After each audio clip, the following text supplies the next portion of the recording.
Big news to go over today is the Toronto Blue Jays have made more moves and following a win. The Toronto Blue Jays desperately needed. Not only have the Jays made some moves, but we have multiple huge injury updates. The Jays continue to claw back to 500. We're going to break that down and discuss what it means going forward. But not only that, folks, we have some comments following yesterday's unbelievable win. And quite frankly, folks, even though it's in April, that win is a lot bigger than fans realize, and it's exactly what this team needed very, very badly. We're going to break all of it down on this episode, folks. Before we get into it, quick thank you for all your guys' support. You've been absolute beasts. Now, folks, ton to go over today. There was moves, there was injury updates, and there was yesterday's masterclass. Not even masterclass, not even the right word. Masterclass of heart scares, I guess, if you want to call it that. It was an up and down game all the way through, folks. Genuinely all the way through. And let's start with, of course, a couple different things that are happening today. But let's first start off with the moves of the day. Now, of course, we know the Jays traded for Lenny Sosa. I covered that in the video a couple days ago. So he reported the team had a hit yesterday, but Tyler Fitzgerald was optioned to AAA. Now, I want you guys to leave down below in the comment section your favorite Tyler Fitzgerald moment. He actually didn't suit up for the Toronto Blue Jays, so he didn't play a game at least. He obviously suited up. So Lenny Sosa was called up to the team and actually made an impact in yesterday's game. But folks, let's dive into some big injury updates. Now, of course, we're going to dive into the game yesterday, some crazy comments, but there's a lot of updates to dive into today. And I want to start with one of the most notable ones, and that is Trey Yesavage. So he is going to start for Buffalo today, folks. Today, 4 innings, 65 pitches is the aim. And if all goes well, he could join the Blue Jays in Anaheim against the Angels, and the team will see how he performs when he comes out of his next start. Now, this is absolutely fantastic news. I'm going to have a full video probably covering what this means going forward for the team, but there's another piece of information starting how the starting rotation lines up now heading into the next series that people aren't talking about enough, folks. But first, let me ask you all something before we get into the rest of the news. Have you ever Googled your name? Because if you haven't, it's actually crazy how much of your personal information, like your address, phone number, even family details, is just sitting online. And that's exactly why we use Incogni here at Jays Digest. Incogni helps protect your privacy by removing your personal data from websites, which are constantly collecting and selling your info without you even knowing. And what really sets Incogni apart is their unlimited plan. It's their most comprehensive and powerful data removal plan available. It lets you submit an unlimited number of removal requests, so even if your info is on random sites, Incogni's privacy experts will go after it for you. All you have to do is find where your data is exposed, send them the link, and they handle the rest. Folks, we're talking about over 420 data brokers plus custom removals beyond that. And honestly, ladies and gentlemen, in today's world, protecting your data isn't optional anymore. Take your personal data back with Incogni and use code Jays Digest, the link below, and get 60% off an annual plan. That's incogni.com/Jays Digest. And thank you once again to Incogni for sponsoring this video. And let's get back into the news, folks, and we'll dive right into it now. So you can see here from Thomas Hall, with Trey Yesavage now officially starting AAA starting today for AAA Buffalo. He'd be tentatively lined up to return on April 21st. That's only 6 days from now. And projected starters for that series would be CC Yesavage and Lauer if everyone stays on turn. And that's why yesterday's win was unironically so important. Unironically, because obviously it seems super early and people talk about how, it's early and all those things.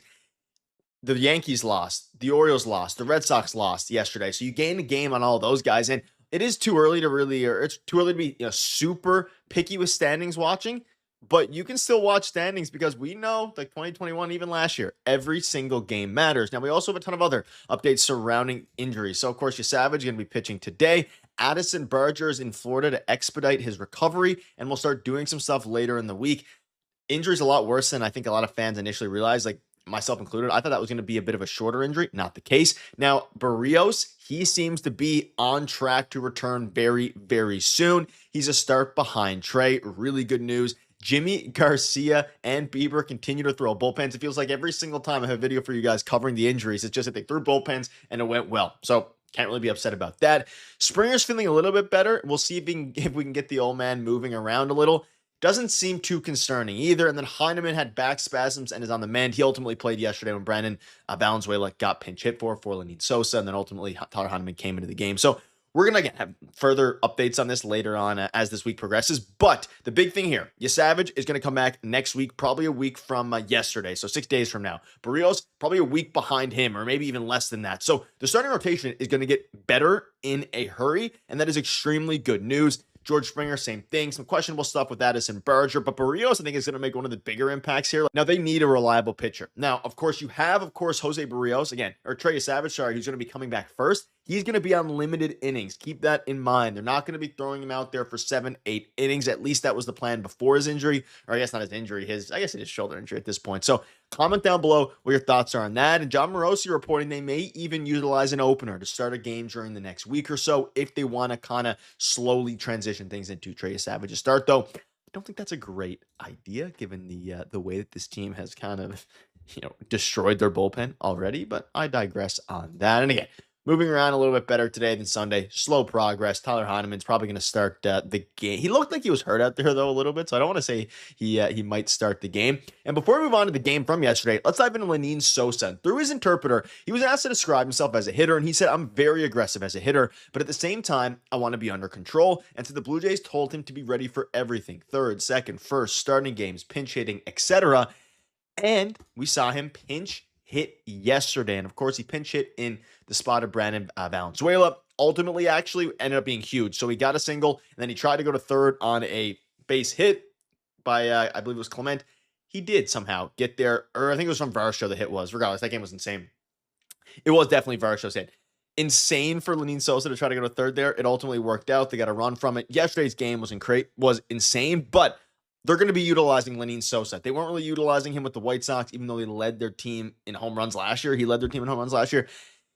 It was it was a good acquisition, right? And it's already paying its dividends. Now let's dive into the game a little bit because man, oh man, what an insane game. And I mean, it all kind of was topped off with Miles Straw coming in and hitting a ball 101 miles per hour for a 2-run double. But let's dive into the game a little bit. Now, of course, this was an insane game, and we're looking at the lineup. The team is battling injuries, not quite as deep. There's a couple guys I need to give shout-outs to. One, Dalton Varsho has somehow moved his OPS up to 824. In the last 5 games, I think it's jumped like 200 or 300 points. He looks fantastic. His arm is still a noodle on defense, but that's okay, right? He looks fantastic offensively. Vladdy's starting to slowly but surely turn a corner and get hot as well. Had 2 RBIs, absolutely laced a double on the field in Milwaukee. Looks massive. I thought that was going to be a no-doubt home run. Under the radar, Jesus Sanchez, a couple, opposite field hits. Insane. He has looked fantastic. I don't know what this lineup would look. No shade to Joey Loperfido, but if they still had Joey Loperfido, I don't know what this lineup would look like. A lot less, threat. Eloy Jimenez 0 for 3, but got a crucial walk to get the rally going. Ultimately set up everybody else. Okamoto finally got a couple hits again. Hopefully that helps turn a corner, even though he had a pretty poor defensive play trying to get a ball from in front of Andres Jimenez. And then, of course, the aforementioned Lenyn Sosa. Yesterday's game was a heart. I was going to say a breaker. It almost broke our heart multiple times. Look at the win probability.